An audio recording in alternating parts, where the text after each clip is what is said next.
Granada, principios del siglo XX. La Francisco Ayala. La ciudad burguesa. La histórica ciudad y la ciudad cotidiana. Un mundo de casas con patios, de azoteas. Una ciudad de conventos e iglesias, de calles claras y de barrios prohibidos. La ciudad de los Cármenes. La ciudad de esa magia tan cercana, llamada la Alhambra.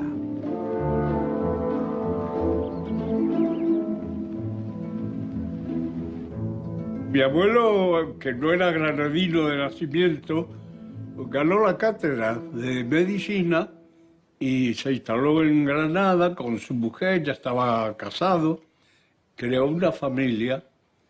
Mis tíos, uno era médico también, oftalmólogo, el otro era farmacéutico y el otro notario.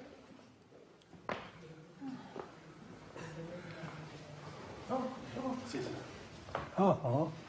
La techumbre esa estaba, y está, claro, el que era el dormitorio de mis padres.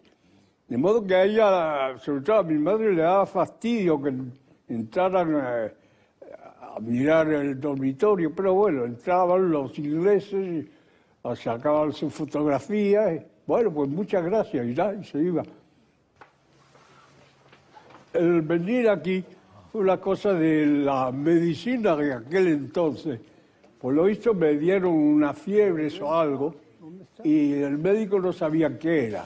Y entonces dijo, lo que necesitas son aires de altura. Y me mandaron que buscara una vivienda en un sitio alto de la ciudad y bueno, pues el Albaicín. España comenzaba a querer salir de los años de derrotas y fracasos, de pérdidas de las últimas colonias.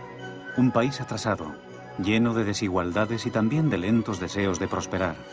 El mundo de Ayala, de familia de propietarios, de adinerados y burgueses, de ilustrados y tradicionales familiares.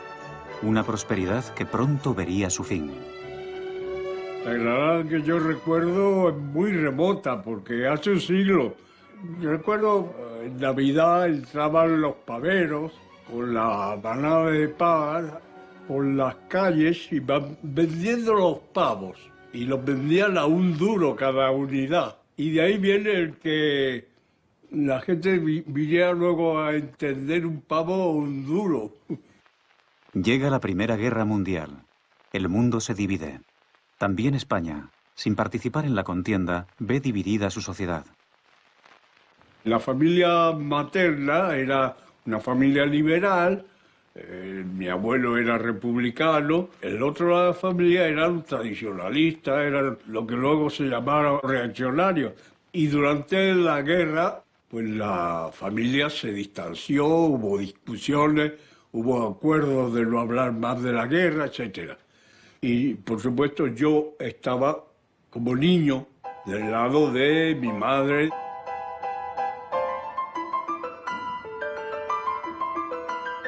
Mi madre ha sido para mí la guía y la preceptora y todo. Ha tenido mucho cuidado de orientarme en los primeros años. Mi madre pintaba y pintaba muy bien, participó en exposiciones y estuvo pintando hasta que se casó. Y cuando se casó, con lo ocurría con la situación social de la clase media alta en aquel entonces, ya no pudo seguir haciendo pintura, porque era un hijo y otro y otro y otro. La serie infinita. Yo me he sentido expulsado del paraíso desde chico, porque ese jardín de mi abuelo, yo no lo conocí, lo he visto desde fuera. Ha sido por eso una cosa ideal para mí ese jardín que tengo, el cuadro pintado por mi madre y una fotografía del jardín desde fuera.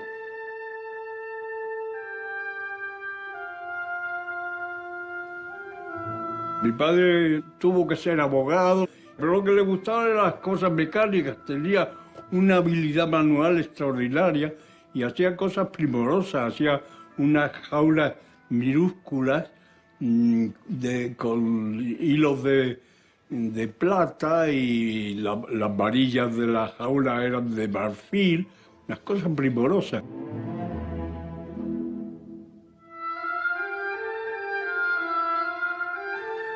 Mi tío Pepe, boticario, trajo un monito, un mono chiquitín, que me lo regaló a mí. El mono venía sujeto con un cinturoncito y una correa, una correa larga. Entonces, un día empecé a sentir que el mono estaba triste, que no se movía, estaba quieto, caído. ¿Qué le pasa a este mono? Y lo levanté el brazo y vi que lo que le pasaba era un accidente con la argolla, pequeña argolla desde el cinturón, que le atravesó la cosita de orinar al mono, pobre.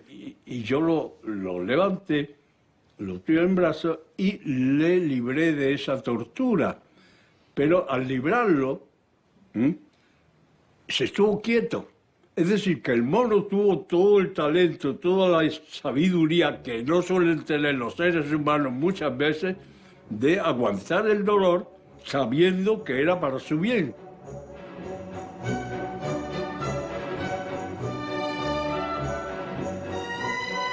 Granadino son los primeros 16 años de su vida, pero se siente Francisco Ayala muy radicalmente granadino, con una curiosa mezcla de despego y nostalgia. Nostalgia, por ejemplo, de las tardes leyendo en una alhambra solitaria, una alhambra sin turistas. Yo subía a la alhambra y me sentaba a leer, sobre todo en verano, en las vacaciones. Llevaba un libro de estudios, pero nunca lo usaba. En cambio, llevaba novelas, a veces novelas bastante triviales. Recuerdo novelas de Alejandro Dumas, que son tan amenas y tan buenas en su género, pero yo las leía allí en un banco debajo de los árboles, oyendo los pájaros que cantaban.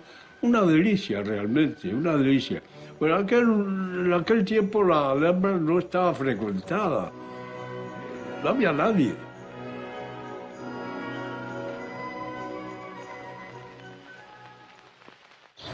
Los recuerdos de estudiante de bachillerato, de los primeros años, pues sí.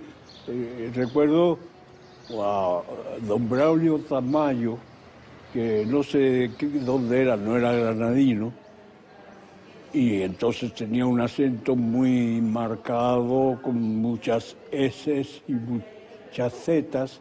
Era un hombre entusiasta de la literatura y que transmitía a los estudiantes su entusiasmo. De modo que lo recuerdo con verdadera reverencia. Y por el contrario, el profesor de matemáticas, que quizás era en parte culpable de mi ineptitud para las matemáticas, me perseguía. Y yo decía, pero este tío, ¿por qué me persigue de este modo a este pobre niño que está aquí sentado, acoquinado? Luego ya descubrí por qué me perseguía. Es que mi padre era propietario de la casa donde él vivía y tenía que pagarle el alquiler.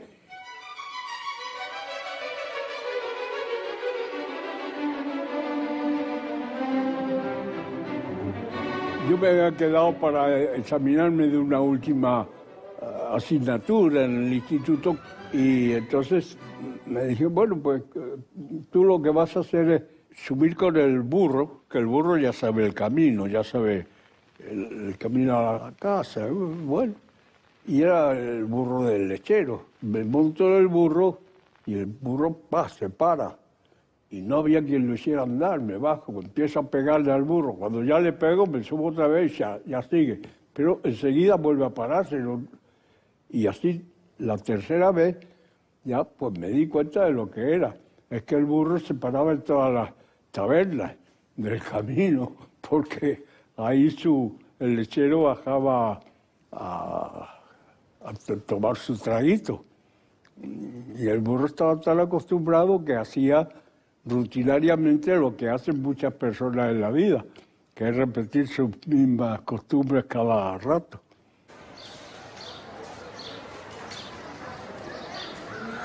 Estamos en la casa que hoy día es San Jacinto número 1, que entonces siempre ha sido San Jacinto número 3, y en esta era la casa de mi abuelo y de mi familia Arroyo desde el siglo XVIII.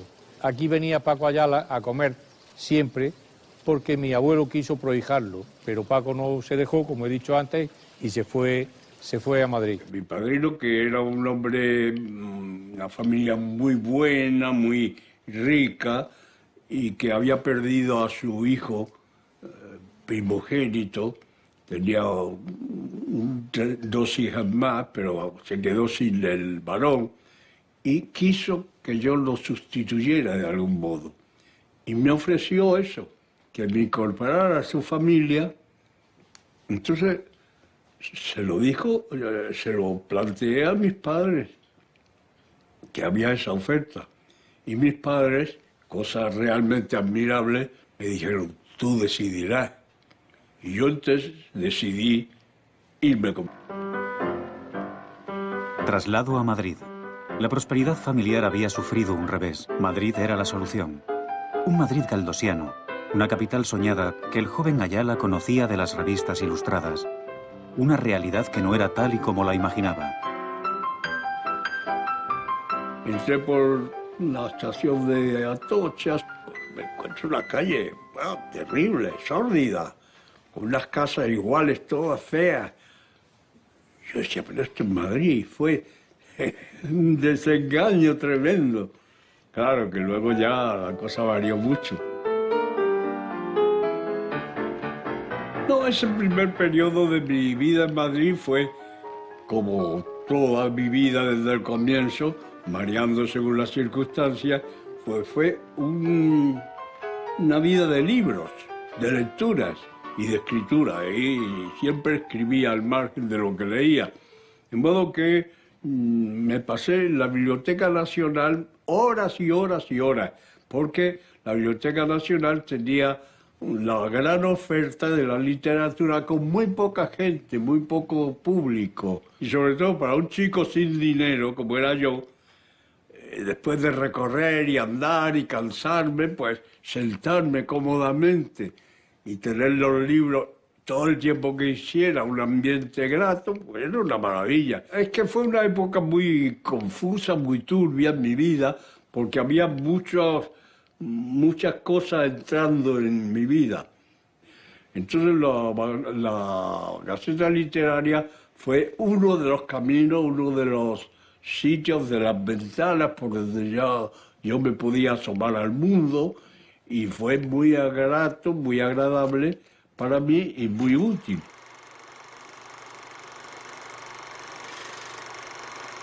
Melchor Fernández Almagro era amigo de mi familia, tradicionalmente, ya en Granada. Y él me ayudó mucho, me llevó por todas partes y él me introdujo en la vida literaria. Él me hizo colaborar en el periódico diario La Época, que era el órgano del Partido Conservador. Me presentó al Marqués de Valdeiglesias, este muchacho que le gusta la literatura y tal, y yo escribí varios artículos para La Época, que recuerdo que no eran totalmente impresentables, no, al contrario, eran bastante presentables. Es decir, que ahí están y se pueden reproducir, se pueden leer sin que yo me avergüence. Días en la Biblioteca Nacional. Ávidas y desordenadas lecturas. Estudios universitarios que van ordenando su mundo intelectual. Primeras amistades literarias. Primeros artículos. Primeras publicaciones. Muy pronto Ayala comienza a trabajar como ayudante en la Cátedra de Derecho Político. Había dos opositores. Uno era yo, el otro era un muchacho que era militar, era jurídico militar, creo. Y fue tan desafortunado, o era tan torpe, que ya en el primer ejercicio lo sacaron fuera. Y me quedé yo solo, como opositor único. Y yo seguía con la superfición académica del lenguaje y tal, y las citas y tal. El hecho es que venía repitiendo eso y ya una de las veces me largué a hablar de un modo natural de lo que teníamos entre manos. Y el tribunal dijo, creo que fue Fernando de los Ríos, dijo, muy bien, allá, siga así, deje eso. Fernando de los Ríos, después de las oposiciones, claro, entablamos muy buena amistad dentro de lo que cabe con la diferencia de edad. Y yo había comprado un primer coche y fuimos a la sierra. Y él dijo, yo conozco aquí una señora que prepara un jamón con tomate que es una delicia. Vamos a ver. Y fuimos. Y nos pusimos morados de jamón con tomate y de vino. Y después, bueno, pues vamos de vuelta a Madrid. Subimos al coche y por mi impericia resulta que en la cuesta para abajo fui a cambiar y se quedó fuera. Y me quedé sin engranar. O sea, el coche corriendo libre cuesta abajo. De modo que yo iba aterrado. Y él decía, Ayala, ¿no le parece un poquito de prisa? No. No. Total, llegamos abajo, yo llegaría inundado de sudor, me imagino, y él tan tranquilo, pues muy bien lo ha hecho usted, muy bien, conduce usted maravillosamente. Digo, bueno... Podéis tronchar esas cabezas a pelotazos, con crueldad de verdugos. Hay también otros más tiesos y con chisteras, desafiando vuestra puntería valientemente. Ahí tenéis a don Pablo, a don José y al gran don Quintín Ramón Gómez de la Serna y a Ricardito. Fue una relación de admiración, de aprecio inmenso de su genialidad y de rechazo de su personalidad humana. Porque la primera vez que yo fui a la tertulia de Pombo, la primera y creo que la única vez, me llevó Benjamín Jarnés, que era amigo mío entonces, me llevó y me encontré con una escena que me pareció horrible. Había entonces un mendigo, al que llamaban Pirandello, que el pobre estaba medio incapacitado y tal, pero que le daban, a cambio de reírse de él un buen rato, le daban una propina, un dinerillo, algo, para que comiera. Y él siempre estaba a eso. Y a mí me pareció atroz la cosa. Así que cuando me fui de la tertulia, pues lo comenté y lo dije y desde luego hice ánimo de no volver nunca más. Y nunca más volví.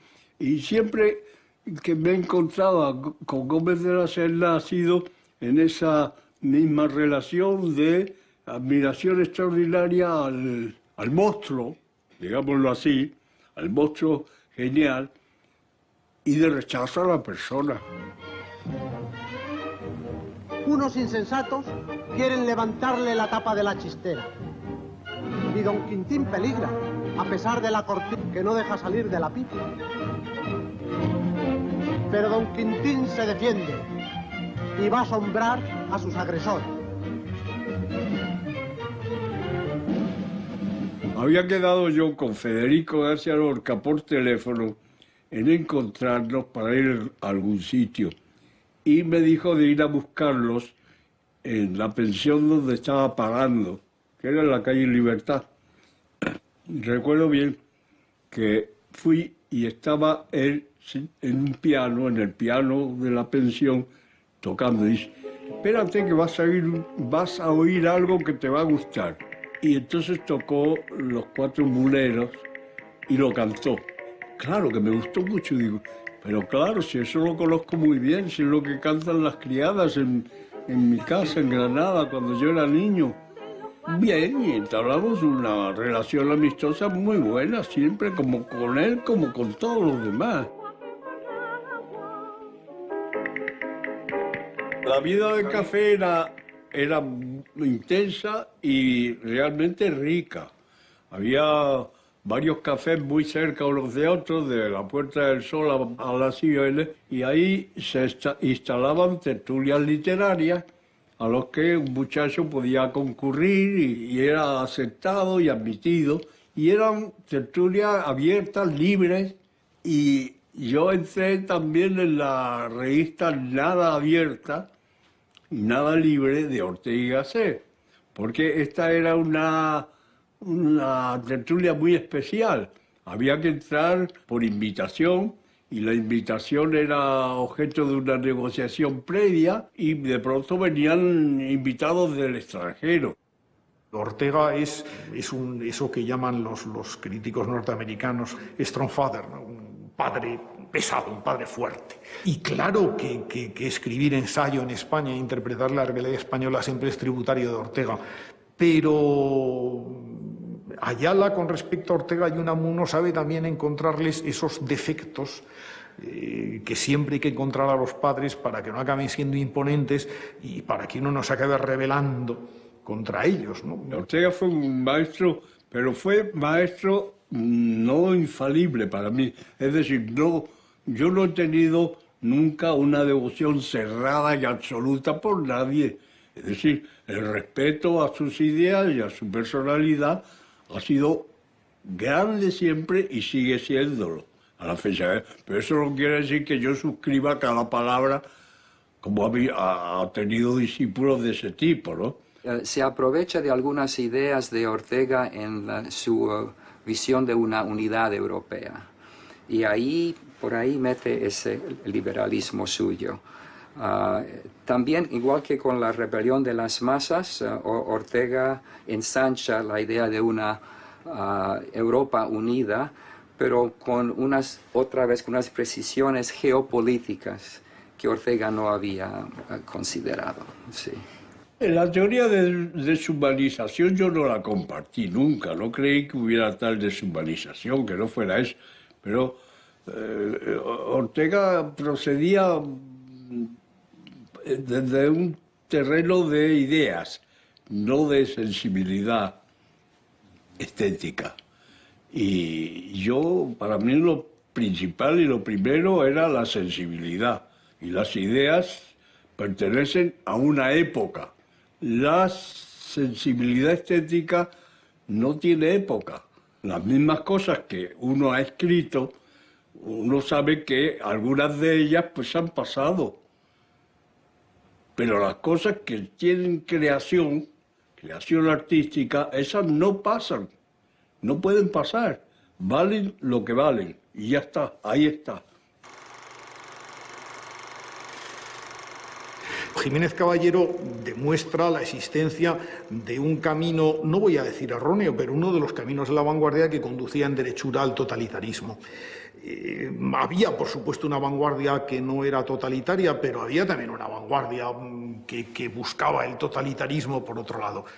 Jiménez Caballero es extraordinario personaje, muy alocado, muy peculiar, muy raro, muy agudo. Para mí es de las personalidades más interesantes, quizá porque puede uno decir, bueno, yo estoy en casa de fiera y esta fiera, caray, qué interesante esta fiera. Estas otras fieras son aburridas, son rutinarias, esta no. Yo creo que Ayala fue siempre muy consciente de eso, de que la vanguardia en todo caso podía ser una experiencia que él, yo creo que vive hasta sus últimas consecuencias. La trata desde todos los puntos de vista. En Ayala está la vanguardia iconoclasta, pero está también la vanguardia constructiva, está la vanguardia jocosa, pero está también, y jovial, ¿no? Pero está también la vanguardia que parece profetizar un futuro terrible. Yo estoy pensando en que detrás de Cazador en el Alba, por ejemplo, o de algunos de sus relatos, y sobre todo, ¿no?, de uno que a mí me impresiona mucho, de 1930, Erika ante el invierno, detrás de la vanguardia aparece lo dramático, lo que se nos viene encima, ¿no? Si veo una mujer bonita, me lanzo sin pensarlo. Esa es la causa de mi buena reputación. La primera vez que yo me asomé al cine no sé la edad que tendría, probablemente muy poquitos años, me llevó mi madre a ver el cine. Yo no sabía lo que era. Salió aquella pantalla enorme y dentro de esa pantalla enorme aquella mujerona tremenda que era esta actriz de moda del cine de aquel momento, era la famosa en el mundo, la Bertini. Y bueno, yo veo que esta mujer empieza a jadear y yo me asusto un poco y digo, mamá, ¿es esa la bestia humana? Y se calla, tonto.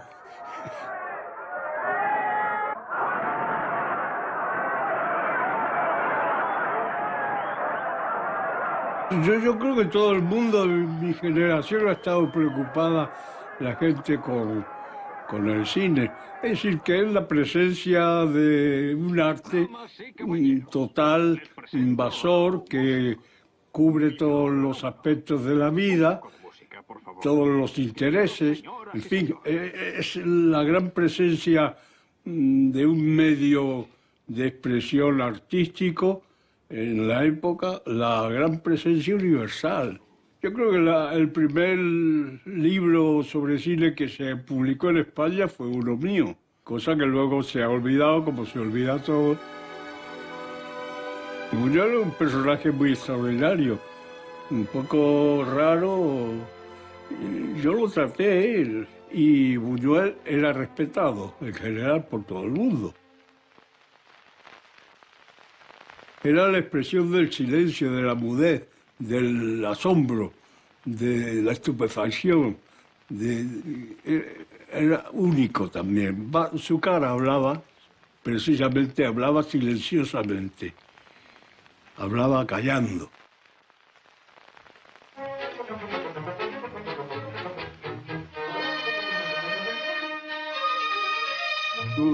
Me parece que creó una especie de personaje universal, diferentes episodios, pero siempre era el mismo, y con una atracción de mito, el mito que deslumbra y que uno no, si encuentra un motivo de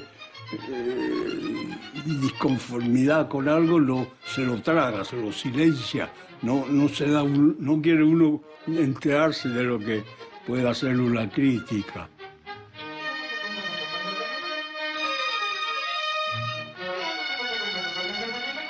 Mi experiencia de Berlín fue realmente fundamental, porque salí de una España que era la que conocíamos todos, tradicional, con las limitaciones, la pobreza, el analfabetismo, etc. Y llego a Berlín, que no se dice Berlín y no se dice Alemania. Alemania estaba también tradicional y bastante tradicional en lo suyo, pero Berlín era un foco, como luego ha sido Nueva York en un momento dado. El noviciado típico de los intelectuales españoles de ese tiempo era salir al extranjero, a ser posible salir a Alemania, aprender alemán, decía don Ramón Carande. Sabiendo alemán ya entiendes el inglés y era la vía, ¿no? Era la vía dura para entender lo que estaba pasando por el mundo. En sus dos viajes a Alemania, el viaje del año 29 o el viaje del año 34, es decir, para saber lo que ocurre en Europa y para entender lo que pasa, el tránsito de la Alemania en crisis, pero con una vitalidad febril, a la Alemania ya envenenada de nazismo, eso eso lo vio él, ¿no? Y de una manera estremecedora, ¿no? Ha terminado sus estudios, ha cumplido sus obligaciones para con la patria y con la beca de la Junta de Ampliación de Estudios decide salir para la que entonces era la meca de un universitario español. Ayala, como tantos de su generación, decide prepararse en Alemania, en Berlín. El tren paraba en el centro de la ciudad, en Kurfürstendamm. Y se para el tren y van unos alemanes grandes, eso, vestidos de tías, pintarrajeados. Mi madre, que nació en Chile, en la isla de Chiloé, allí había mucha inmigración alemana. Y a ella la metieron en un colegio de monjas alemanas, que la pobre lo pasó muy mal, pero aprendió el alemán. Entonces, como tenía el alemán, de la universidad le dieron una beca para hacer más estudios en Berlín. Y ahí fue, con una hermana suya un poco mayor, como cuidándola. Parece que coincidió exactamente la fecha del desembarco de ellas del norte con mi llegada a Berlín. Y nos conocimos, claro, inmediatamente en el centro de atracción de Berlín de todos los hispanos. Era el seminario románico de la universidad, que lo dirigía un hombre que luego fue no solo amigo, sino fue mi padrino de boda, profesor Gamiche. Nos conocimos y lo que pasa en esos casos, ¿qué va? Se hace una amistad, se empieza a consolar uno de las tristezas del destierro y termina, pues ya se sabe, casándose, por ejemplo. Fue por la iglesia porque no había otro remedio. Desde luego ella absolutamente hubiera exigido eso, pero es que además no había otro medio, porque hacerlo por lo civil, pues había una serie de dificultades, de papeles, el papeleo es famoso, y la iglesia, hay que decirlo, es muy elástica en eso. Había que confesarse, bueno, pues voy a confesar, mire, y el cura dice, ¿qué pecados tiene? Ninguno. Ah, ninguno, qué bien. Bueno, pues entonces nada. Reza lo que quieras y esa fue la confesión. Yo cuando vino casado me cayó mal. Me cayó mal porque era el mayor de la familia, pero mi cuñada nos compró todo. Era una persona buenísima. De esas personas demasiado buenas. Con tu padre sufrió porque tu padre era muy molestoso. La República de Weimar, esa que conoció y disfrutó el joven Ayala, está llegando a su fin. El nazismo comienza su imprevisto ascenso. El mundo está cambiando. De la Europa deseada a la Europa amenazada. Yo había ido a Austria y me invitaron a que pasara a Berlín, el profesor que era padrino mío de boda, y me invita y bueno, pues vamos allá a dar la conferencia en el seminario del profesor este. Y cuando vamos a entrar y vamos, el matrimonio, o sea, mi mujer y yo, y el profesor y la mujer de él, vemos una fila de nazis en la puerta cerrada. Y este hombre, que era un hombre valiente y bien, dijo, fuera, fuera. Y los aguerridos nazis se separaron y abrieron la puerta, pero la volvieron a cerrar dejándolos dentro. Así que no había conferencia posible.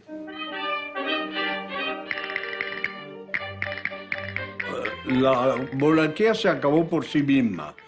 Fue una extinción, porque el rey abandonó y por lo menos tuvo la prudencia de abandonar, aunque se dejó a la familia, que eso hay que decirlo.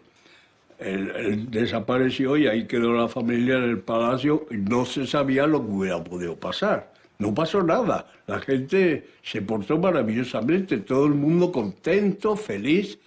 La política en ese momento no es una parcela de la vida, la domina, y domina tanto que domina también la obra.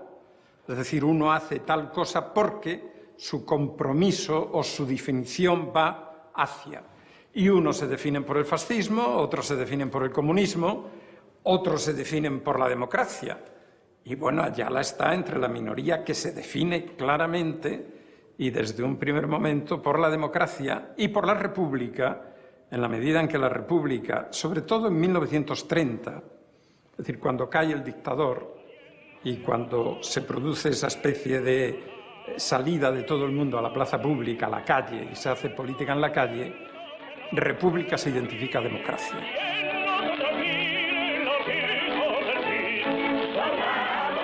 El país respiraba una atmósfera de tranquila anticipación. Se miraba el porvenir con optimismo y el advenimiento de la República resultó pacífico, alegre y bullicioso. La bandera tricolor salió a ondear por todas partes y se impuso por sí misma. La República llegaba con entusiasmo y concordia. Un intelectual, un burgués liberal, un progresista del Ateneo, sería la figura clave de la República, Manuel Azaña. Azaña era un respetadísimo y poco popular escritor de segunda fila, oscuro. No era una figura que moviera mucho a la gente, pero sí que la respetaba todo el mundo. Y yo recuerdo que me acerco, en aquel entonces las tertulias literarias eran abundantes y muy elásticas, muy flexibles. La gente pasaba de una a otra, se sentaba acá, allá. Un día yo fui al café, a la tertulia, y estaba solo, Azaña. Me senté con él y habló todo lo que quiso y yo le preguntaba alguna cosa. Una relación muy agradable, pero siempre con esa distancia de la gran figura que era él, que rechazaba una familiaridad. Yo tampoco he sido muy partidario de la familiaridad, de modo que fue una relación muy buena y muy de respeto. Azaña entra en la política con una ideología que mantuvo del comienzo al final y que adolecía de la rigidez de unas ideas que, como ocurre, por ejemplo, con las ideas religiosas, que no se pueden cambiar, es así, el dogma liberal. Bueno, pues él quiso imponer eso cuando la realidad no lo consentía, la realidad estaba corriendo por otros senderos diferentes que llevaron a mucha gente a los disparates diversos. Pero él se mantuvo ahí firme, pero mantenerse firme era mantenerse aislado de la realidad.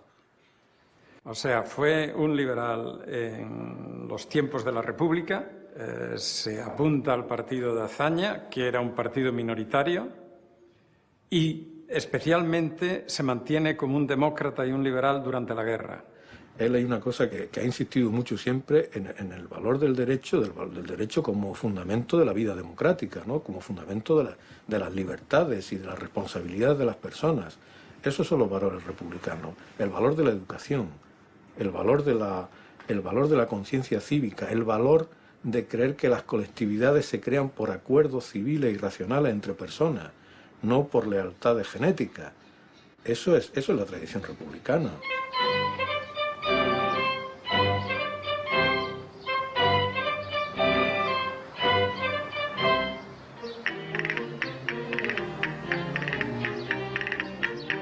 Francisco consigue un trabajo para su padre. Es designado a administrar huelgas reales en Burgos. Allí se traslada la familia. Francisco ya estaba casado e independizado. Allí vivieron felices, sin agobios económicos y tranquilos. Otro jardín de las delicias. Otra felicidad que muy pronto se verá truncada. Pues nosotros vinimos aquí a Burgos en el 1931, que mi padre le dieron el puesto de administrador del patronato de las huelgas y Hospital del Rey. Estuvimos aquí viviendo en los veranos, venían los hermanos mayores que ya estaban independientes y trabajaban con las mujeres y estaban casados, y era el sitio de reunión de verano de toda la familia.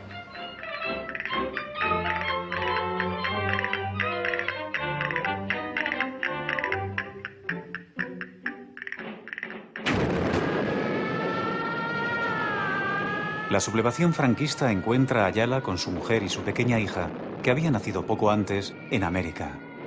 Enseguida se da cuenta de que aquello puede ser una guerra. Decide volver.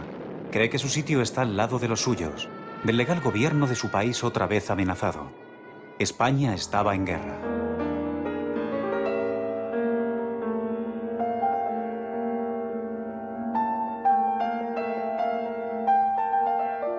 Yo estaba en Argentina, ni yo ni nadie creía que eso pudiera durar el tiempo que duré. No se suponía o no sabía yo que iba a parar en un puerto español que está en poder de los sublevados. Entonces ahí entré y había en ese barco que volvía de la Argentina un grupo grande de antiguos inmigrantes que regresaban a España. Y había un médico argentino que había venido a la península para un congreso que se suspendió. Y entonces volvió a tomar el barco. Vino y me dijo, mire, yo no sé cuál es la posición de usted, lo que usted piensa o eso. Pero ese militar ha dicho que va a formar a los españoles que vienen en el barco y a levantar el brazo con el saludo fascista, y el que se niegue ya va a ver. Entonces yo lo que hice fue recabar mi pasaporte, que era pasaporte diplomático, guardármelo y encerrarme en mi camarote con mi mujer y mi hija, dispuesto a aguantar ahí a ver qué pasa. El gobierno republicano, por razones de seguridad, se había trasladado a Valencia. Ayala, que no sin dificultad había conseguido volver a España, también se trasladó a Valencia. Una ciudad en guerra, llena de funcionarios, intelectuales, tropas, espías y algunas diversiones. Al personal de las Cortes le dijeron que el que quisiera trasladarse a Valencia se podía trasladar, y los que no, pues se quedaban allí. Y naturalmente la división entre unos y otros fue por simpatías políticas. Los que se quedaron es porque estaban contentos con la gente que se había sublevado, y los que no estaban contentos pues, se fueron para Valencia. La hija de don Juan Alba dicen que quiere meterse a monja. La hija de don Juan Alba dicen que quiere meterse a monja. Miguel de Molina, qué personaje patético, patético. Yo le tuve mucha simpatía. En Valencia, que es donde yo lo traté y lo vi, actuaba en el teatro. Y había una cantidad una multitud de milicianos llenando, atestando el teatro. Y le decían que suba, que subiera a donde ellos estaban. Y él sale y dice, no voy a subir, porque lo que queréis es toquetearme.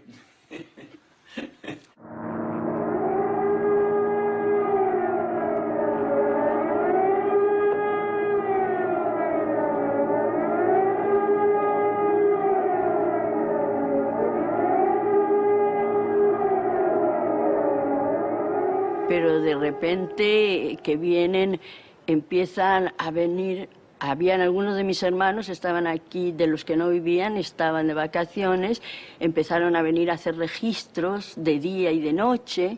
Cuando ya se iban ahí le dije, mira, hágame un favor, esa parte de la casa no la han registrado.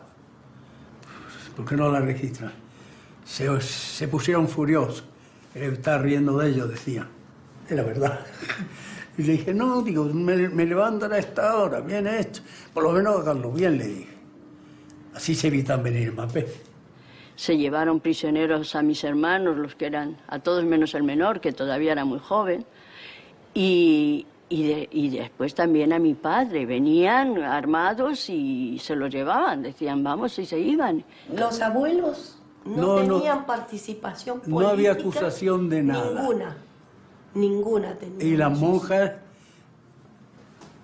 ya digo, para mí se portaron bien.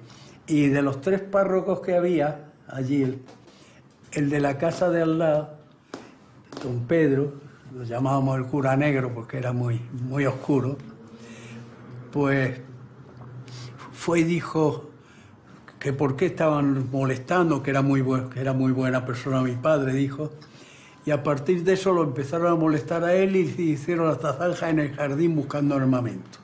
Nadie se esperaba, una persona decente y un país decente, no se esperaba que iba a pasar semejante cosa. Yo creo que eso no se lo esperaba a nadie.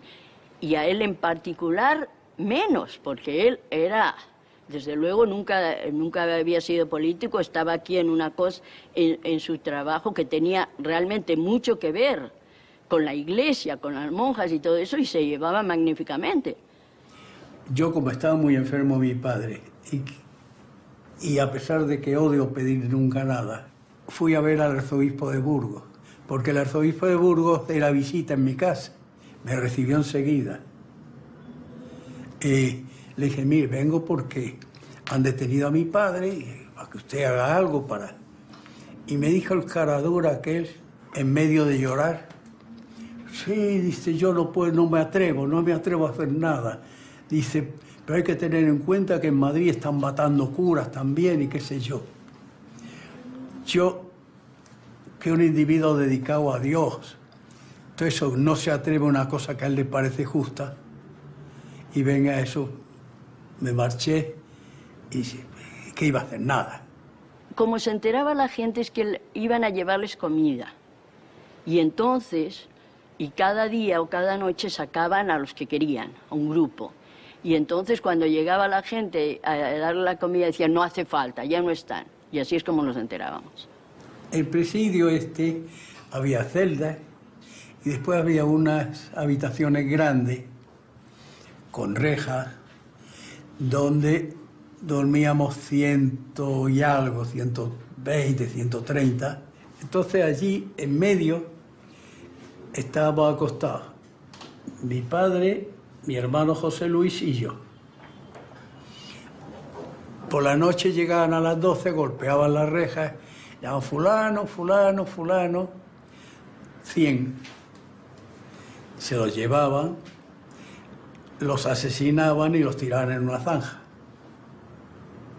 Había una zanja por allí a 20 o 30 kilómetros, porque a la mañana a veces fusilaban unos cuantos allí delante del presidio, pero esos eran los que le habían hecho consejo de guerra y los fusilaban. Pero a estos que sacaban por la noche, teóricamente iban en libertad. Entonces llamaron Francisco Ayala. Y entonces yo le dije a mi padre, pues estaba tan así, digo, vamos uno de nosotros, total, no sabían quién era nadie, pero él no quiso de ninguna manera. Claro, no se sabía tan fijo, aunque se sabía, porque era tan ilógico sacar a 100 para matarlo así sin más. Pero él dijo, no, me llaman a mí. Y se levantó, salió, nos dio un abrazo a cada uno y es lo último que supimos de él. A mí me tocó la muerte muy cerca y mucha gente querida. Yo no quiero hablar de eso, sencillamente. Es decir que al final de cuentas parece que para algunas personas es un consuelo poder proclamar las desgracias que han tenido en su familia. Pero yo prefiero callarme. No había nada sobre la tierra.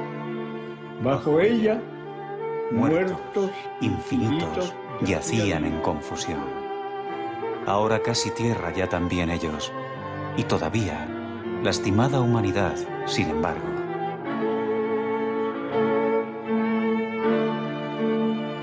Muertos preñados con el plomo de su muerte. Muertos retorcidos en el horror de su martirio. Muertos consumidos en la perfección absoluta de su hambre.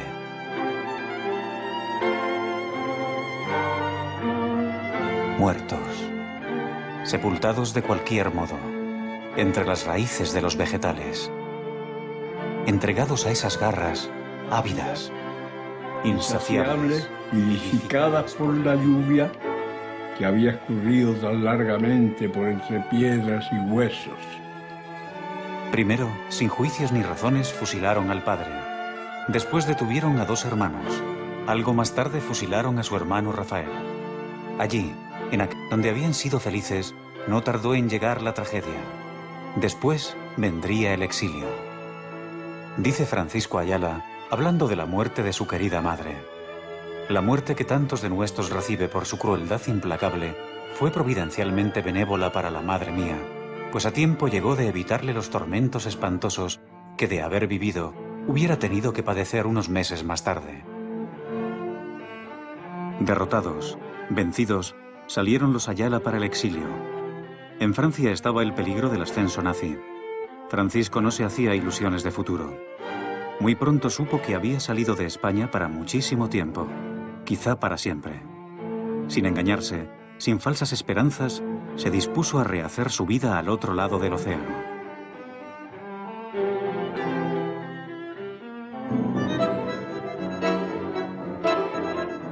Casi todos se vinieron vía París, y en París el negocio del visado que se había montado en esa época era muy interesante porque la visa más cara era a Buenos Aires directo. De hecho, Ayala viene vía Cuba y planea irse y radicarse en Chile. Mi mujer era chilena y eso también me permitía tener un cierto camino abierto hacia América, a la América hispana. La Habana, florón de la perla antillana, dédalo de callejuelas sumidas en el embrujo de un... Con su familia, con sus hermanos, mujer e hija, toman los Ayala un mercante inglés rumbo a Cuba. Con la ayuda de Manuel Altolaguirre, se instalan durante algunas semanas en Cuba.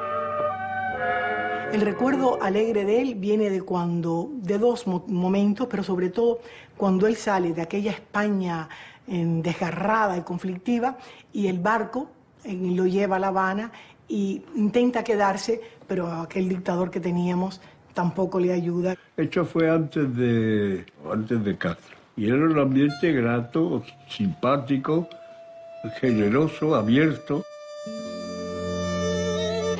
Después de una estancia en Chile, los Ayala se trasladarían a una de las ciudades de su vida, Buenos Aires. Y todo el cielo, Pompeya y más allá la inundación. Allí encontró amigos, recuperó viejas relaciones, conoció nuevas amistades y trabajó.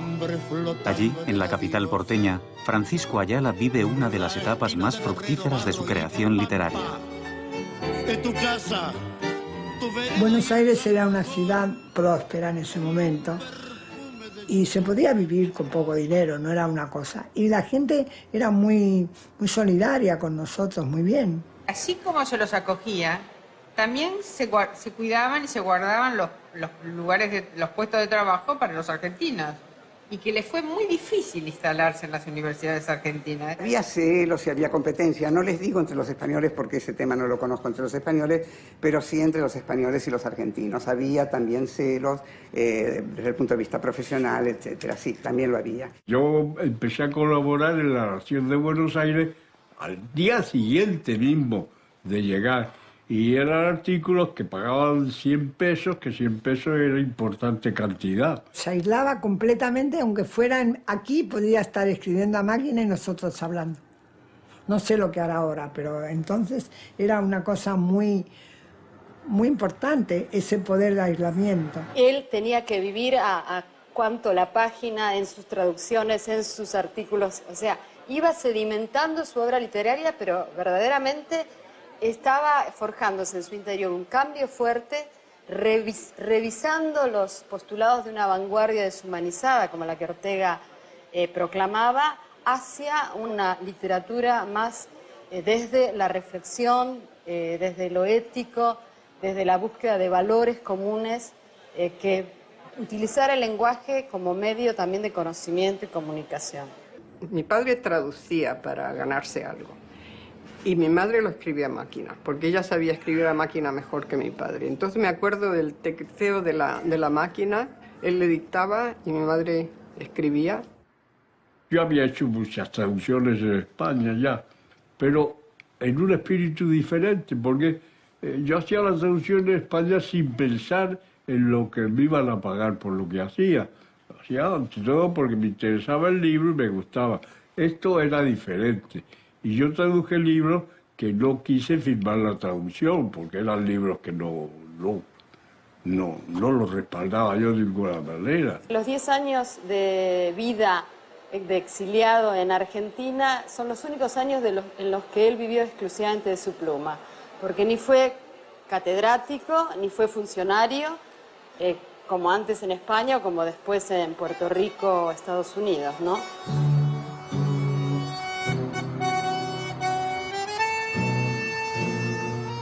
La Avenida de Mayo está construida a la francesa, se dice, y fue habitada a la española, porque allí, desde los años 20 y después la oleada inmigratoria del exilio, tenían allí sus encuentros, sus tertulias, se ponían al tanto, dice Ayala, de las noticias durante la guerra, el fin de la guerra, y después trataban de conservar los vínculos con la España perdida, ¿no? Yo hice contacto con los escritores, Aranguren, por ejemplo, fue uno de ellos, con los escritores que no estaban tan conformes con lo que estaban viviendo.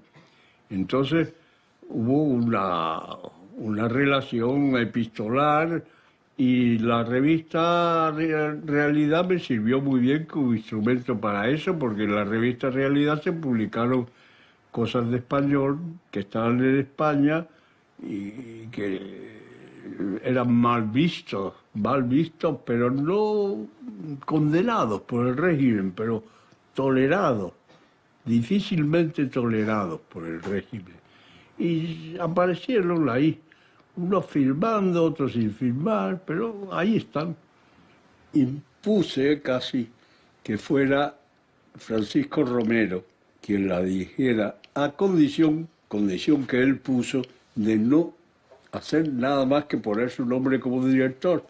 Fue una revista de ideas que le permitió justamente lograr esa síntesis que él estaba buscando entre el pensamiento, la literatura, la reflexión. Y él mismo se hacía ironía con respecto a esa pretensión tan amplia de ser una revista de ideas.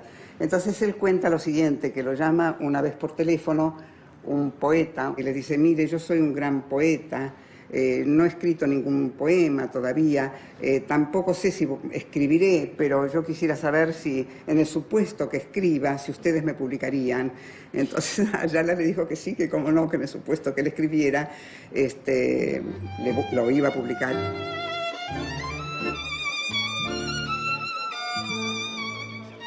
Francisco Ayala, cuando recala en Argentina en el 39, comienza a vincularse con el Círculo Sur de Victoria Ocampo, que tenían uno de sus lugares de encuentro, de sus tertulias, en esta emblemática confitería Richmond.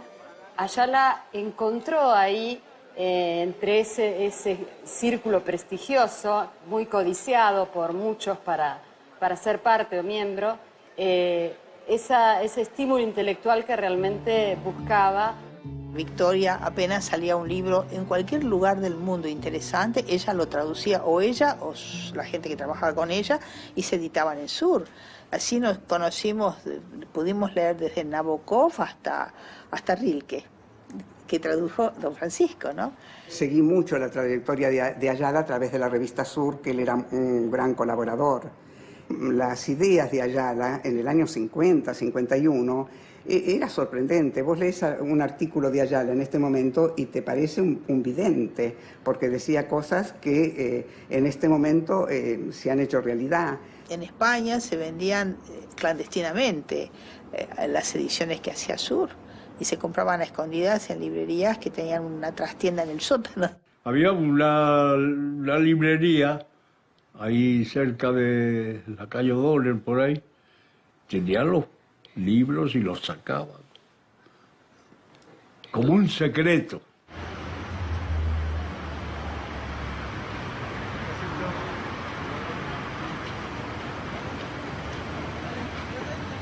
Yo tenía que irme de España, porque la guerra, todo lo que había pasado. Entonces vine aquí porque aquí estaba mi hermano y es el que me ayudó a venir. Ahí pensé en buscar un empleo. Pero como hubo la suerte de que me facilitaran algo de dinero, miré a ver qué negocio se podía poner. El negocio que me pareció más factible fue la librería. Máximo que me facilitaban mercadería de alguna editorial, como Sudamericana o Losada.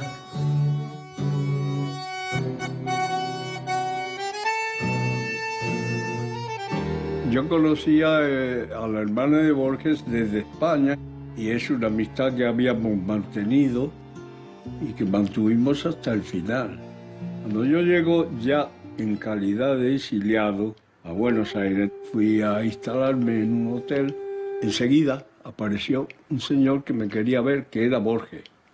Soy Borges. Bueno, qué gusto de verlo. Y se sentó ahí y empezó a hablar de literatura. No me preguntó nada de la guerra, nada de la situación, nada de los proyectos, nada. Hablar de literatura en general, un rasgo perfectamente característico de Borges. Ayala admira profundamente la inteligencia y Borges también, y eso los hacía sentirse como muy cercanos, ¿no? Él siente que con Borges es el ser ciudadano del mundo y esa idea de que la patria del escritor es su lengua. Nos entendimos tan bien, Borges y yo, desde el primer momento, que creo que con pocas personas me he entendido yo también como con Borges. Esa etapa del 40 en adelante con el exilio, yo creo que nos permite escribir. Curiosamente, la historia del 27 que no pudo ser, porque, digamos, la guerra civil parte por dos a una generación, queda un canon todavía hoy, ¿no?, de lo que llamamos 27, y sin embargo aquí estuvieron Falla, que estuvo Rosa Chacera. Esa Argentina de los años 40 no existe más. Y no porque los años hayan pasado, sino porque la gente que la animaba ha desaparecido. Algunos porque han llegado al momento final de su vida y otros porque quizás haya declinado, y no creo que solo en la Argentina, sino en el mundo, cierta categoría, cierta intelectualidad. Estamos demasiado materializados y nos hemos vuelto todos muy vulgares, pienso yo. El 4 de junio de 1946, el general Juan Perón asumió la primera magistratura de la República Argentina con el doctor Hortensio J. Quijano en la vicepresidencia. Es que el peronismo fue la exageración y la elevación a lo monstruo de ese nacionalismo que estos amigos míos tenían. Eran nacionalistas. El peronismo me resultó incómodo, no más incómodo como atmósfera, porque económicamente, por contraste, es cuando me fue mejor, porque hubo una situación económica pues ventajosa, de modo que no era cuestión de económica, era cuestión de una atmósfera que no me gustaba y que no me hacía grata la vida. Por fin nos fuimos de la Argentina en el 50 porque estaba Perón en su apogeo y, oye, para salir de España de Franco, para entrar en la Argentina de Perón no tenía ninguna gracia. Ayala era un hombre muy íntegro y no iba a poder estar en un ambiente en que sus amigos estaban siendo perseguidos. Tal vez está dentro, porque si piensas en Franco, tal vez está dentro de los regímenes autoritarios el separarse de la intelectualidad. Mi mamá cumplía años el día 27 de julio y el 26 de julio murió la Eva Perón. Entonces nosotros teníamos todo comprado para ir al picnic y llovía cántaros. Y entonces fuimos contigo, la familia de él, una familia también amiga y nosotros. Estamos en el picnic, ya habíamos comido y eso, y cae un jeep con el escudito. Yo me acuerdo de eso porque es una cosa que me impactó. Entonces baja una mujer y dos hombres con pistolas, con revólveres, y dice, ¿y ustedes no saben que se ha muerto la jefa espiritual de la nación? Y entonces mi papá se queda ahí y no dice nada, y él tampoco, pero el otro señor le dice, dice, ¿qué están festejándolo? Y entonces dice, no, dice, eso ya lo festejamos ayer. Les damos 5 minutos para que desaparezcan de acá. Bueno, ni 5 minutos. Nos dieron 5 minutos, sí, nos sobraron 4 y medio. Después de algún tiempo en Brasil, y sin estar contento de la vida política bajo el peronismo, Ayala y su familia reciben una oferta para la Universidad de Puerto Rico. Allí también vivirá y trabajará unos años. Felices años en el trópico. Primero le invitaron a dar un curso y como ya estábamos incómodos en Buenos Aires, mi padre fue solo, un semestre creo, para ver cómo era aquello y si era un sitio donde quería llevar su familia. Y le gustó Puerto Rico, bueno, le gusta todo. Porque él repetía siempre, yo fui a dar unas conferencias, ellos me gustaron y yo les gusté mucho. Que Paco era muy exagerado en aquellos años. Yo les gusté mucho, mucho y allí me quedé. Puerto Rico, el lugar donde se encuentra con otros españoles. El pequeño y hermoso país que acoge a la familia Ayala es el mismo donde viven Pau Casals, Eugenio Granell, Juan Ramón Jiménez. Allí vivieron. También algunos allí murieron. Juan Ramón, Pedro Salinas. El cadáver de Salinas lo llevaron a enterrarlo en Puerto Rico. Hicieron unas honras fúnebres en el ayuntamiento de la ciudad y estaba la plaza llena de gente y había un chiquillo descalzo, negrito. Y digo, ¿qué pasa que hay tanta gente? Se ha muerto un poeta. Fue lo que dijo el chico, que se ha muerto un poeta. Bueno, muy bien. Juan Ramón siempre estuvo preocupado por su salud y por su muerte, y eso le hacía vivir realmente. Él lo ilusionaba. No, el tiempo en Puerto Rico fue estupendo, maravilloso. Y mira, a mi padre le gustó mucho. Él se quedó enseñando allí y yo me vine a estudiar aquí en Nueva York.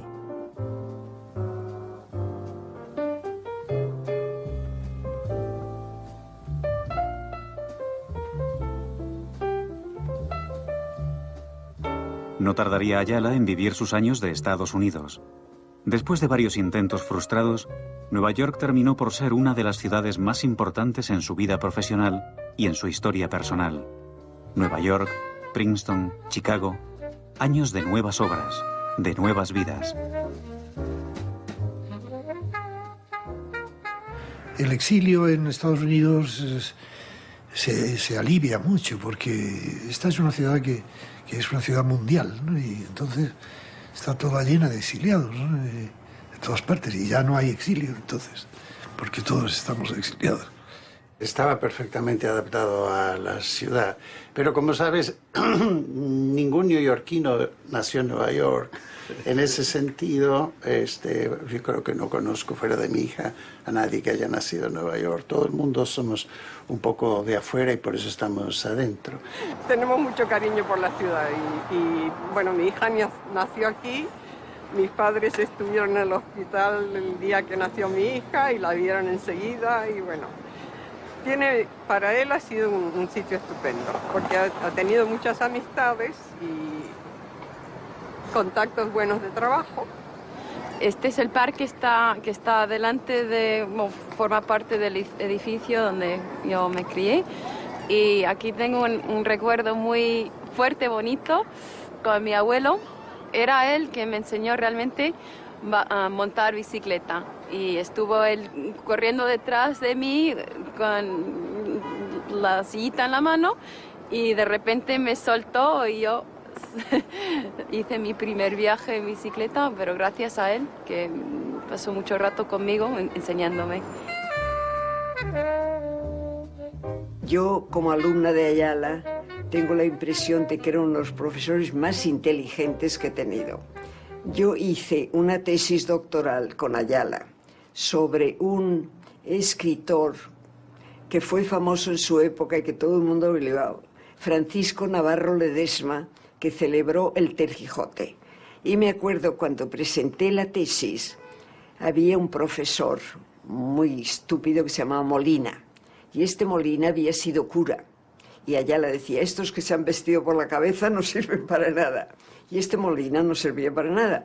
Daba unos cursos que no sabíamos de qué eran. Bueno, y en la defensa de tesis estaba ahí. Y empezó a quejarse. esta tesis no está bien copiada, bien. Ayala le dijo, mire usted, Molina, aquí estamos haciendo un examen de literatura, no de mecanografía. Y lo cayó.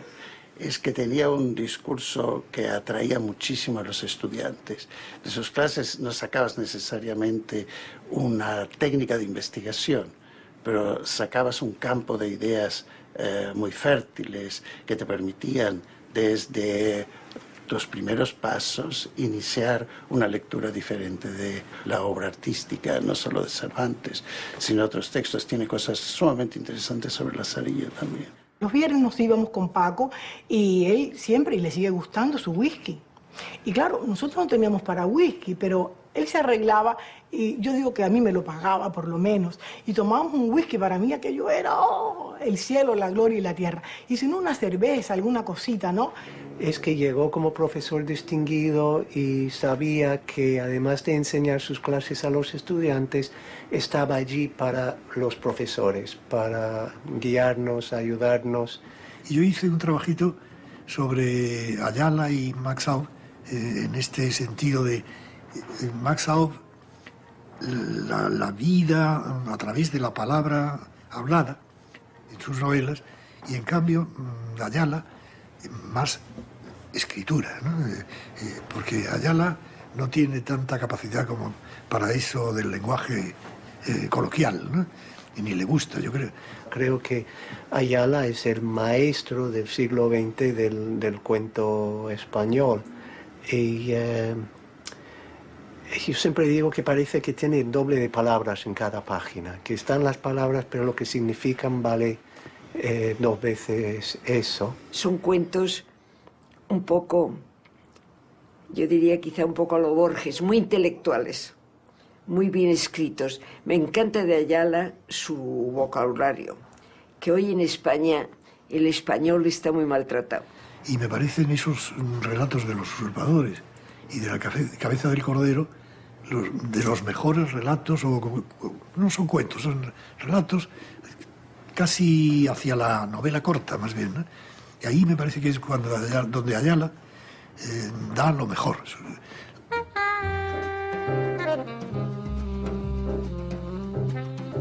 Pues aquí estamos en la casa del profesor Love, que era el director del departamento. Ese hombre hacía cada año una fiesta navideña a la que invitaba a todo el departamento, en un departamento de más de 100 personas, más otros profesores del college. Y pues yo acudí, y ese año pues yo tenía el pelo muy largo y, como he dicho en otra ocasión, rubio de verdad, pero generalmente lo llevaba en un moño, y para la fiesta decidí dejarlo suelto. Era colega mía, era profesora de la universidad, aunque ella empezaba a ser profesora y yo ya terminaba, pero me puse a saludarla y ella estaba coqueteando, hay que decir la verdad, sí, inconscientemente, no voluntariamente, inconscientemente, de espaldas al gran espejo y recostándose sobre una consola. Y entonces se le perdió, pues echar la cabeza atrás, tan bonita, pues se le perdió el pelo también. Se le perdió el pelo y fue todo un jaleo aquello, hasta que le apagamos en la hoguera. Desde entonces se le ha quedado rubia todavía. Es un hombre libre y que defiende la libertad, que escribió pronto, muy joven, una historia de la libertad.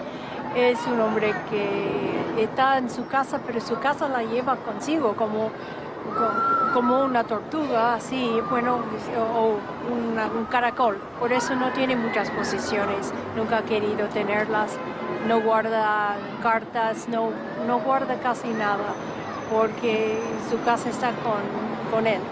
Y siempre me dice eso, me dice, ¿por qué quieres tantas cosas? Es que se puede ir a un museo y mirarlas, pero ¿por qué las quieres tener?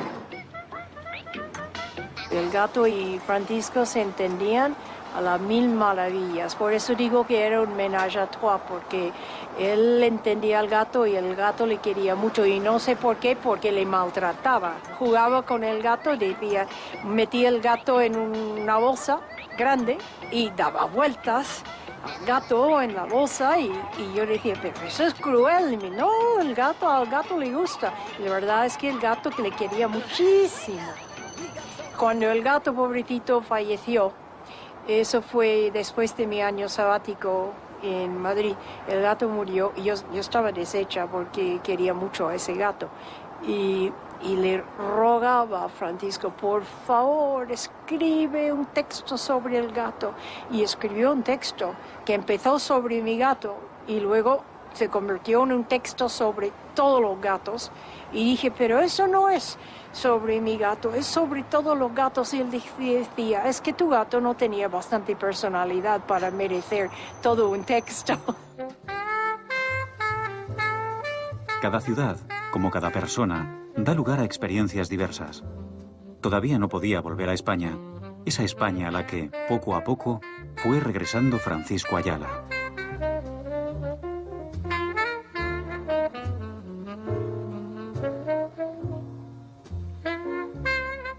Él nunca me hizo sentir que estábamos pasando mal algo. O sea, habíamos emigrado, pero jamás me sentí como que estábamos postergados o relegados o fuera de sitio, nada. Estaba dispuesto a integrarme en la nueva realidad y no enquistarme, como hicieron muchos, la mayor parte, en una especie de memoria, dando vueltas a las cosas, al pasado, en el café, con la misma gente, con los mismos amigos y dando vueltas y vueltas a lo mismo. Para mí eso no tenía sentido. Él es un exiliado que no va a vivir de la renta de lo anterior. Él es un exiliado que se va a construir una nueva vida, y que no va a estar dándole vueltas a lo que perdimos, a lo que se fue, a lo que nos han destrozado, a lo que nos han arrebatado. Es una persona que ha vivido unas circunstancias terribles, históricas y personales, que no hace exhibición de nada, que ni siquiera ha hecho exhibición de su exilio.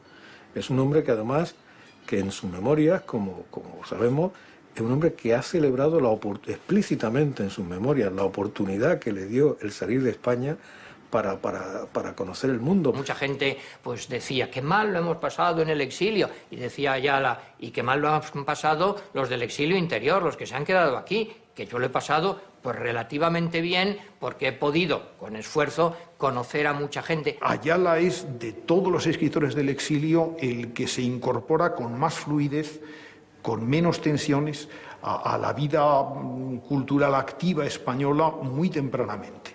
Ayala supo perfectamente lo que hacía. Se integró en la vida cultural poquito a poco, sin nada llamativo, sin ninguna adhesión política, por supuesto, sin claudicar de nada, pero con normalidad. Cuando se publicó el segundo tomo de las obras completas, quiso Paco Ayala que fuéramos a presentarlo en una librería de Madrid. Me dijo, Rafael Lapesa, uno de mis más antiguos amigos, y usted, uno de mis más jóvenes amigos. Era un libro que trataba de crítica literaria, del Lazarillo, de Galdós, de Cervantes. Llegamos allí y la policía había prohibido el acto. Entonces quedaba tanta risa. Bueno, el pobre don Rafael Lapesa estaba apenado, pero Paco Ayala y yo muertos de risa de que prohibieran a don Rafael Lapesa hablar del Lazarillo de Tormes. Una España disparatada y absurda. Cuando Ayala llega a España, y ahí sí que casi tengo que hablar inevitablemente de mí, Ayala confía a algunos de sus prólogos y presentaciones a gentes que éramos entonces desvergonzadamente jóvenes. Yo hice el prólogo de sus textos de vanguardia, Andrés Amorós hizo el de sus obras completas. Me encargó que hiciera el prólogo de sus obras narrativas completas, que iban a salir en España, no las dejó la censura, en México, en Aguilar. Y yo me sorprendí mucho, le dije, pero don Francisco, si yo no soy un especialista, hay otros mucho mejores en Estados Unidos. Dijo, no, yo quiero que usted... Y no era yo. Lo que él quería era que los jóvenes españoles de entonces descubriéramos su obra, que conocíamos pues muy imperfectamente.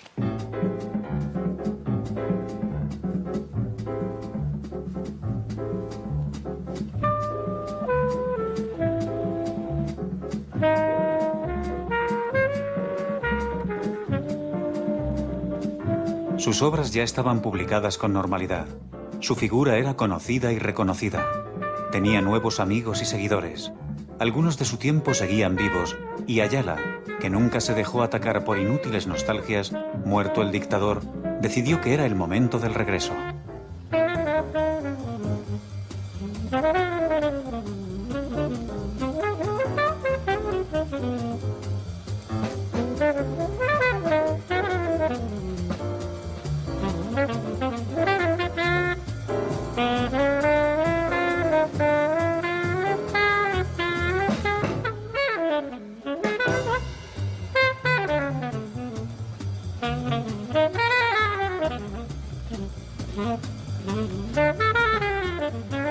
Francisco Ayala, un escritor, un intelectual que ha sabido vivir intensamente su vida, recorrer el siglo XX con sus tragedias y alegrías y llegar al siglo XXI sin perder su independencia, su compromiso con la creación y la vida.